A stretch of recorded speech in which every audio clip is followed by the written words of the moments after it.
नमस्कार दोस्तों, मऊगंज न्यूज में आपका स्वागत है। एक बार हम फिर से आपके पास लेकर आए हैं कि क्या अब मऊगंज जिला बनेगा क्या। इस समय पे सोशल मीडिया में बहुत जिला मऊगंज को लेकर के वायरल किया जा रहा है।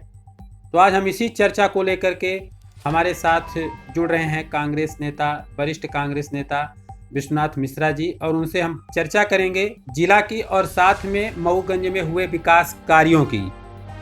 क्योंकि अब समय बचा है केवल 1 साल, तो केवल क्या सोशल मीडिया बस में होगा मऊगंज का विकास या होगा धरातल पे।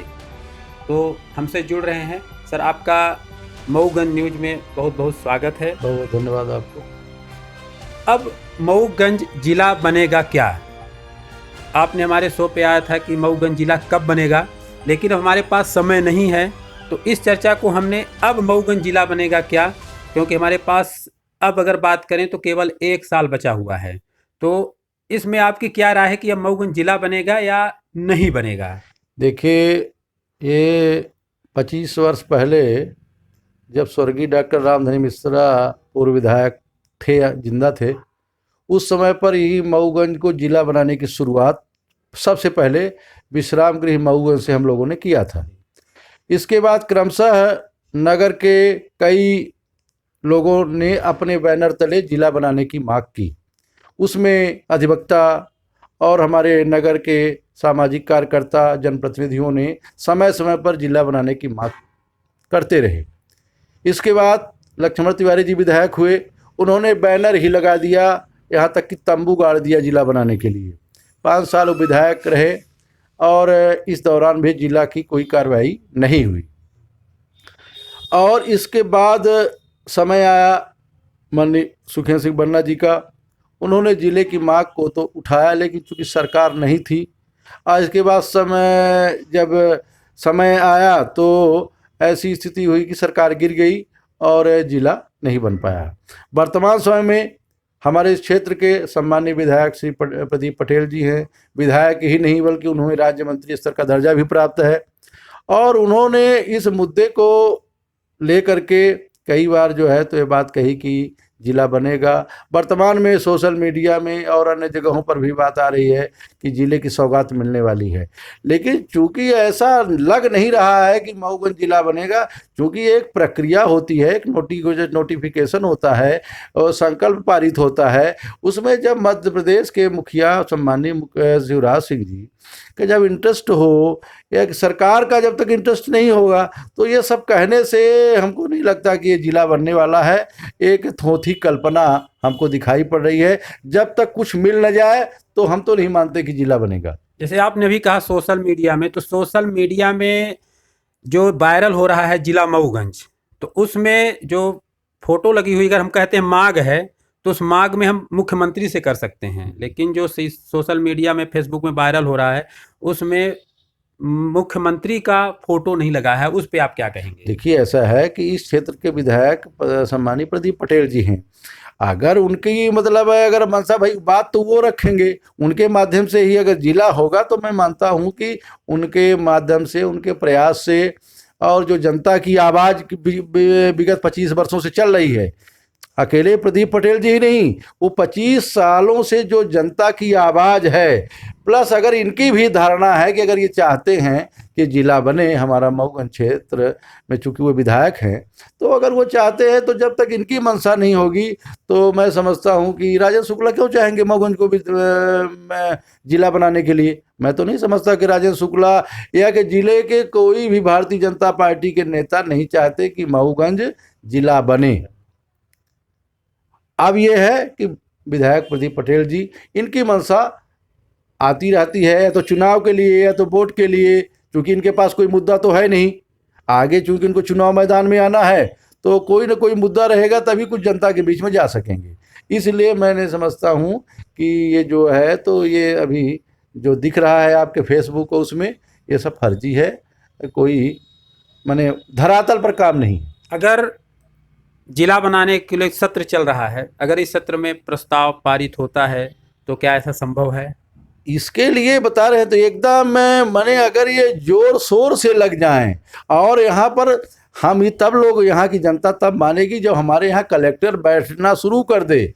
यहाँ पर एडिशनल एसपी, अपर कलेक्टर बैठने की व्यवस्था है, यह तो दोनों कर्मचारी, दोनों अधिकारी आज तक जो है तो रहते नहीं हैं।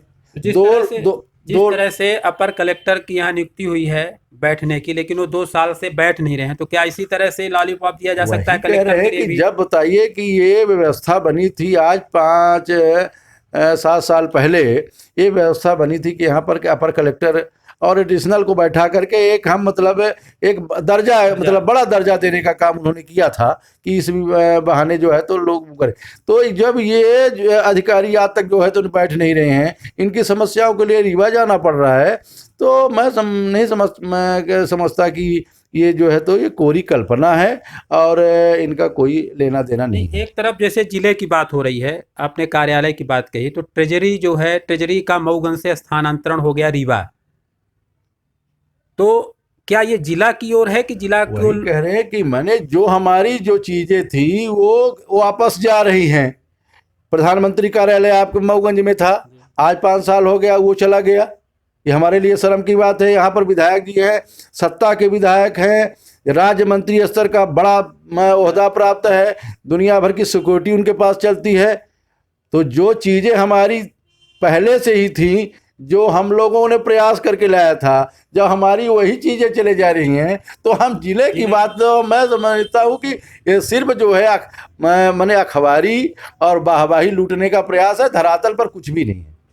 अब बात करते हैं हम थोड़ा चौरा घाट की। चौरा घाट में काम 8 महीने से बंद है, उसकी भी सौगात अब फेसबुक में के माध्यम से, सोशल मीडिया के माध्यम से कहा जा रहा है कि बहुत जल्दी मिलने वाली है, लेकिन ग्राउंड पे काम बंद है, तो उस पर आप क्या कहेंगे? देखिए, हमको ध्यान है कि 2018 में जब ये सरकार माने ये कांग्रेस की सरकार के बाद जब ये चुनाव होने वाला था, तो उस समय पर उसका भूमि पूजन सिविल अस्पताल मऊगंज का, चौरा घाट का हमारे सम्मानीय विधायक उस समय के श्री सुखेंद्र सिंह बन्ना जी ने किया था। इसके बाद सरकार फिर चुनाव हो गया। इसके बाद प्रदीप पटेल जी विधायक बन गए। विधायक बनने के बाद वहाँ पर चूँकि भूमि पूजन तो हो ही गया था, तो उसका कार्य चालू हुआ जिनके प्रदीप पटेल जी के कार्यकाल में, लेकिन आज 4 साल हो गए। जो काम 2 साल पहले हो जाना चाहिए था वो पता चल रहा है। हमारे पत्रकार साथी गए थे वहाँ पर देखने के लिए, मैं नहीं गया, लेकिन पता चला कि वहाँ पर ठेकेदार ने अपना तंबू संबू उखाड़ करके और वहाँ से रवाना हो गया।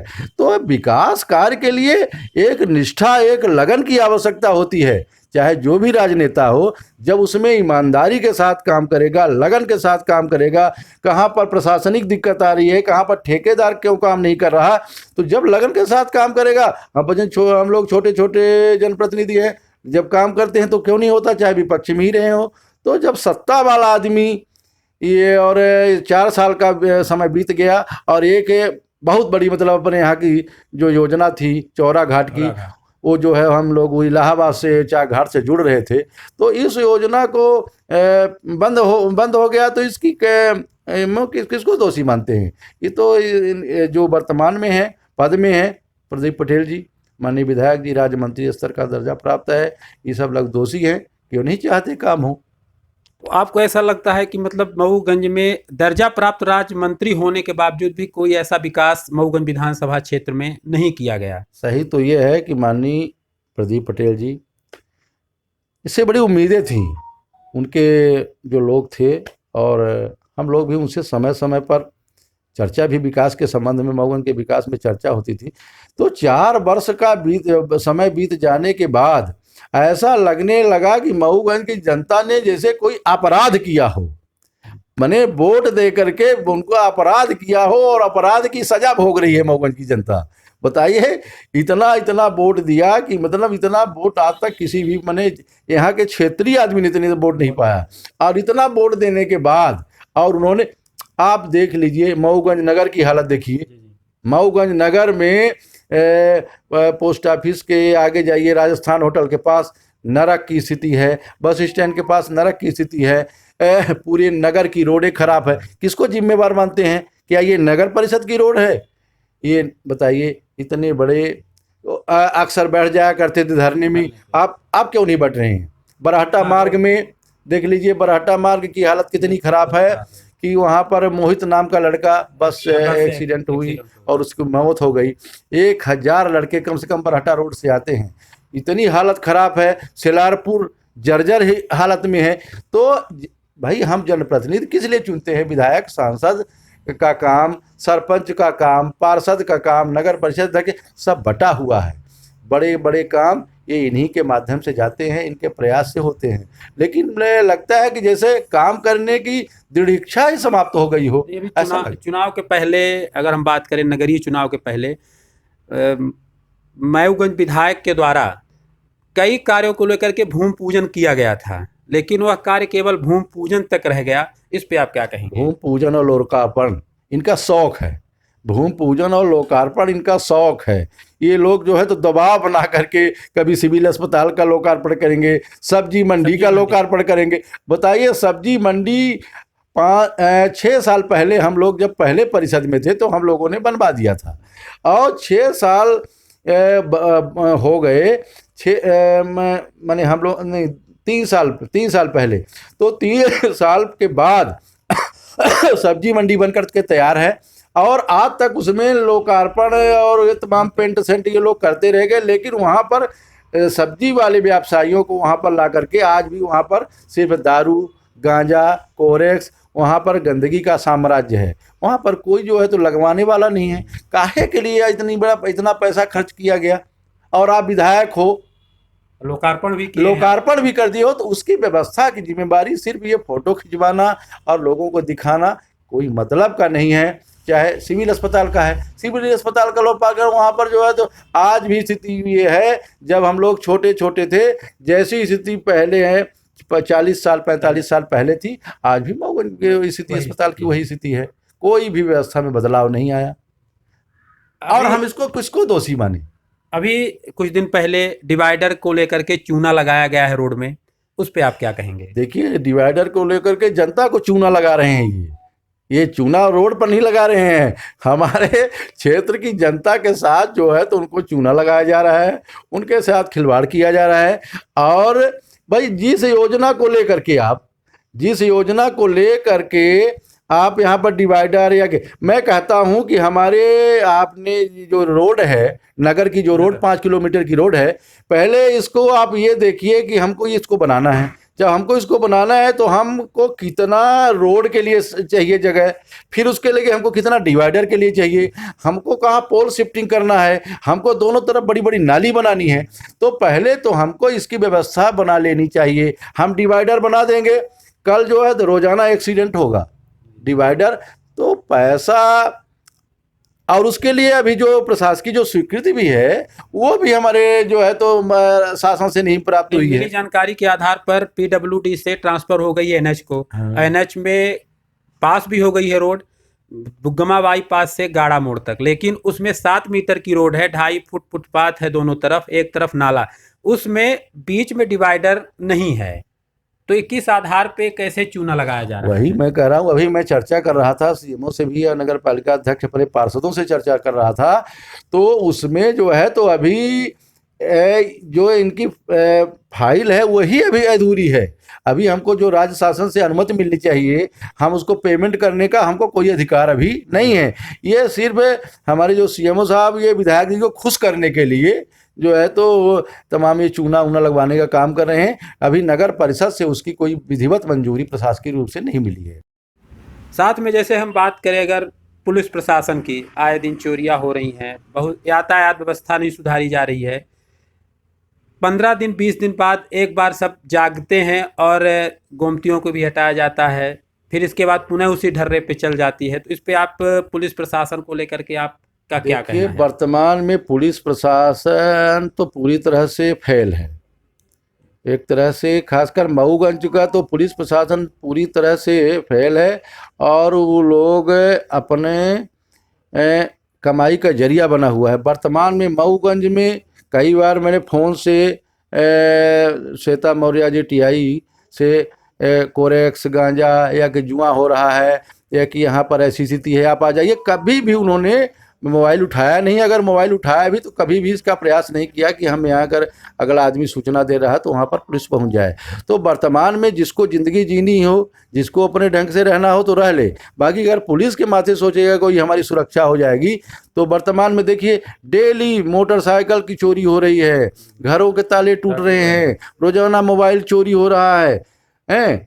माने चोरियों का माने एक तरह से माने ये मोटर चोरी हो रहा है, गाड़ियां चोरी हो रही है, 4 व्हीलर चोरी हो रही हैं। और वहाँ पर जाओ अगर तो थाने में रिपोर्ट करने, तो रिपोर्ट तो लिखी नहीं जा रही है। और इससे इसलिए हो रहा है कि कोरेक्स, गांजा, दारू और ये जो आपकी ये नशीली दवाइयाँ हैं, इनका व्यापार चरम पर है। पूरे चाहे पूरे नगर में आप बराव रोड, ब्लॉक कॉलोनी, कृषि विभाग, चक्रभाठी, मुस्लिम बस्ती और बरहट्टा मोड़, माने कोई ऐसा अड्डा नहीं है जहाँ पर ये इस प्रकार की ये मतलब नशीली चीज़ों का व्यापार ना होता हो। और पुलिस को बताने पर पुलिस को, चूँकि पुलिस को पैसा कौड़ी देते हैं वो, क्योंकि कुछ पुलिस से लेन देन होता रहता है, इस कारण से उनके खिलाफ कार्रवाई नहीं हो रही है। बाकी बहुत बड़ी स्थिति खराब है। सिर्फ वाहवाही लूटने के लिए कभी अखबारों में इनके फोटो आ जाती है, और जो अपने से आ जाता है पुलिस पकड़ती नहीं। एक मान लीजिए वो अपने से आ गया तो बहुत बड़े न्यूज बना करके और पेश कर दिया जाता है कि जो है तो पुलिस ने ये कार्रवाई की। और बाकी तो यहाँ पर नगर में माने कोई बड़ी आपराधिक घटना घटित हो सकती है इस नशे के कारण से। तो इस पे आप ज़्यादातर किसको दोषी मानते हैं? इसको दोषी कौन मानता है? सिर्फ यहाँ का थाना प्रभारी के अलावा बताइए कौन दोषी हो सकता है? भाई यहाँ का मेन जो है तो थाना के जो प्रभारी है वही दोषी है। बाकी तो निचले स्तर के, जैसे थाना प्रभारी जब होंगे तो निचले स्तर के कर्मचारी उसी प्रकार से काम करेंगे। यहाँ तक तो रिपोर्ट नहीं लिखी जाती है, अभद्रता की जाती है रिपोर्ट माने करने वालों से। ये भी आता है कि रिपोर्ट नहीं लिखी जाती तो 181 का सहारा लिया जाता है। इसके बाद भी 181 से सहारा, तो 181 का सहारा अगर मान लीजिए रिपोर्ट कर दिया तो फिर उसको धमकी दी जाती है तुम्हारे खिलाफ ये कार्रवाई कर देंगे, वो करेगा। पुलिस से कौन लड़ना चाहता है? पुलिस से सामान्य आदमी लड़ने की स्थिति में नहीं रहता, तो उसका भी धौंस दिखा करके ये लोग पूरी तरह से, यातायात व्यवस्था पूरी तरह से चौपट है। सिर्फ पुलिस का काम है जनता को लूटना, और उस निरीह और गरीब अवबोध जनता को जो मतलब जो अपराध नहीं करती, लेकिन उनको सिर्फ सम्मानित आदमी है तो उसको धमकाया जाता है, डराया जाता है, अपमानित किया जाता है और उससे पैसा वसूला जाता है। ये सिर्फ पुलिस का काम। ठीक है, आपका मऊगंज न्यूज के लिए आपने समय निकाला, आपका बहुत बहुत धन्यवाद। सभी दर्शकों को नमस्कार। बहुत बहुत धन्यवाद आपको भी।